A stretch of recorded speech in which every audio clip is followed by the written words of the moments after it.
पार्वती जी ने शंकर जी से हाथ जोड़ करके प्रश्न किया, हे भगवान, मेरे बड़े सौभाग्य हैं जो मैंने आप जैसे अर्धनारीश्वर पति को प्राप्त किया।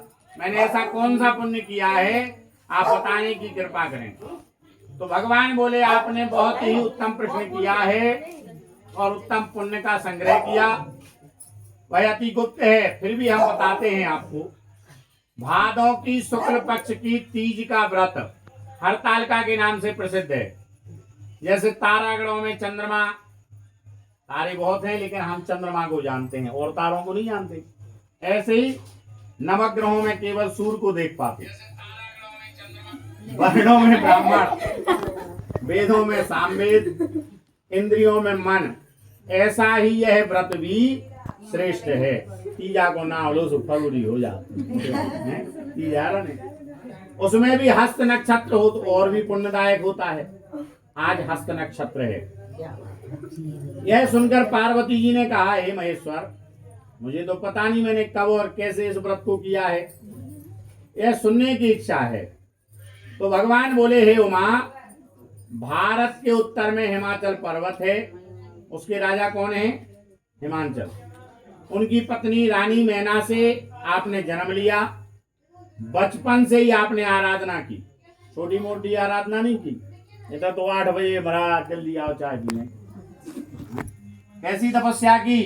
ग्रीष्म ऋतु में पानी में खड़ी रही 6 महीने तक। तप करने पर भी जब दर्शन नहीं हुए तो सब कुछ छोड़ दिया, ऊपर मुख करके केवल सांस ली। वृक्षों के सूखे पत्ते खाए, शरीर को क्षीण किया। ऐसी तपस्या में लीन रही हिमांचल की पुत्री पार्वती। हिमांचल को तपस्या देख करके चिंता होने लगी। शुभ अवसर पर नारद जी का आगमन हो गया। बड़े प्रसन्न हुए। नारद जी ने कहा, हे राजन, मुझे भगवान विष्णु ने भेजा है, मैं चाहता हूं आपकी कन्या को योग वर प्राप्त हो जाए। तो बड़े सौभाग्य का विषय है। विष्णु जी ने स्वीकार किया है, मैं अवश्य उन्हें अपनी कन्या का दान करूंगा। यह निश्चित हो जाने पर नारद जी ने वैकुंठ जाकर भगवान विष्णु से पार्वती के विवाह के लिए बोल दिया। यहाँ पार्वती जी को बड़ा दुख हुआ कि हम तपस्या शिव जी की कर रहे, विवाह विष्णु जी के साथ। सहेली से कहा, सहेली ने कहा, हम ऐसी गुफा में ले चलेंगे कोई नहीं ढूंढ पाएगा। हिमाचल की गहन गुफा में विलीन हो गई। अब राजा हिमांचल घबरा कर पार्वती के ढूंढते हुए विलाप करने लगे। तो मैंने विष्णु जी को वचन दिया है, वह पूरा कैसे होगा? ऐसा कहकर मूर्छित हो गए और जंगल जंगल घूमने लगे। क्रोध आया, कहाँ गई पुत्री? व्याघ्र खा गया, सर्प ने डस लिया या राक्षस सर के ले गया, कहाँ गई? उसी समय तुम अपनी सहेली के साथ गहन गुफा में पहुंची। बिना अन्न जल के मेरे इस व्रत को आरंभ करके नदी की बालू की शिव प्रतिमा स्थापित कर विधिवत वन पुष्पों से पूजन करने लगी।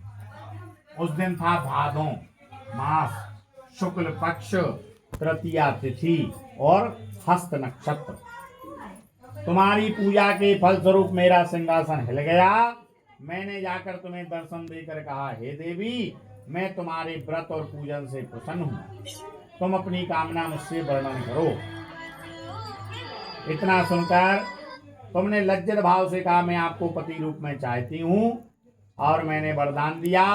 और हिमांचल पर्वत मंत्रियों से ढूंढते ढूंढते नदी तट पर शोक के कारण मूर्छित होकर गिर पड़े। और जैसे ही गिर पड़े उसी समय आप विसर्जन करने बालू की प्रतिमा नदी पर आई। हिमांचल ने आपको देख लिया और कहा कि तुम इस भयानक वन में क्या कर रही हो? यहाँ प्राण संकट में पड़ सकते हैं। हे पुत्री, इस भयंकर वन को त्याग कर अपने घर को प्रस्थान करो। पिता के वचन सुन तुमने कहा, हे पिता, आपने मेरा विवाह भगवान विष्णु के साथ स्वीकार कर लिया है, इससे मैं इसी वन में रहकर अपने प्राण त्याग दूंगी। ऐसा सुनकर राजा हिमांचल खुश हुए। बोले, हे पुत्री, शोक मत करो, मैं तुम्हारा विवाह विष्णु जी के साथ नहीं करूंगा, शिव जी के साथ करूंगा। तब सखी के साथ उपस्थित होकर माता सहेलियों से मिली। कुछ समय बाद शुभ मुहूर्त में विवाह वेद विधि के साथ महाराज हिमांचल रानी मैना ने मेरे साथ करके पुण्य का अर्जन किया। सौभाग्यशाली सहेली ने तुमको हरण करके हिमाचल की गहन गुफा में रखा, इसलिए इस व्रत का नाम पड़ा हरतालिका। यह व्रत सब व्रतों का शिरोमणि हुआ। इस प्रकार कथा सुनकर माता पार्वती ने कहा, हे प्रभु, आपने मिलने की कथा तो सुनाई, तुम ना तो विधान बताया ना फल बताया, भगवान बोले सुनो, यह व्रत सौभाग्यवती नारी पति चाहने वाली कन्याओं को करना चाहिए। यह व्रत भादों शुक्ल द्वितीया की शाम को तीजा व्रत धारण करें। यह व्रत निराहार होकर करें। भगवान शिव पार्वती की सोने की प्रतिमा, केले के खंभे, फूल आदि से मंडप सजाकर, सुंदर रेशमी वस्त्र के चंदोबे तान कर, बंधनवार लगाकर भगवान की, शिव जी की बालू की प्रतिमा स्थापित कर पूजन करें। रात्रि जागरण करें। भगवान शिव को सामग्री समर्पण करें। ब्राह्मणों को द्रव्य, अन्न, वस्त्र, पात्र आदि श्रद्धा युक्त दें। कोई भी वस्तु चढ़ाएं तो ओम नमः शिवाय कहकर चढ़ाएं। भगवान से मनोकामना करें, प्रणाम करें, पुष्पांजलि चढ़ाएं। चतुर्थी को शिवलिंग को किसी नदी तालाब में विसर्जन करें। ब्राह्मणों को भोजन करा दक्षिणा दें। इस प्रकार व्रत पूर्ण करने से स्त्री सौभाग्यवती होती है, पुत्र पौत्रों से सुखी होकर जीवन व्यतीत करती है। कन्या व्रत करे तो उसे कुलीन धनवान वर प्राप्त होने का सौभाग्य प्राप्त होता है। हे देवी, जो सौभाग्यवती स्त्री व्रत को धारण नहीं करती वह बार बार वैधव्य पुत्र सुख को प्राप्त होती है। जो स्त्री तीज के दिन व्रत रहकर चोरी से अन्न खाती है वह शुक्री का जन्म पाती है। जो जल पीती है वह जोंक का जन्म लेती है। दूध पीती है वह शर्पणी का जन्म। जो मांस खाती है वह बाघनी होती है। जो स्त्री सोती है दिन में अजगर की योनि प्राप्त करती है। हे उमा, जो स्त्री अपने पति को धोखा देती है वह मुर्गी का जन्म धारण करती हैं। जो स्त्री इस व्रत को श्रद्धा भक्ति से विधि पूर्वक करती हैं वे सुंदर पति को प्राप्त करती हैं। वे दूसरे जन्म में तुम्हारे समान स्वरूपवान होकर इसी संसार में उत्तम सुख का भोग करती हैं। बोलिए गजानन गौरी शंकर भगवान की जय। श्री राधे।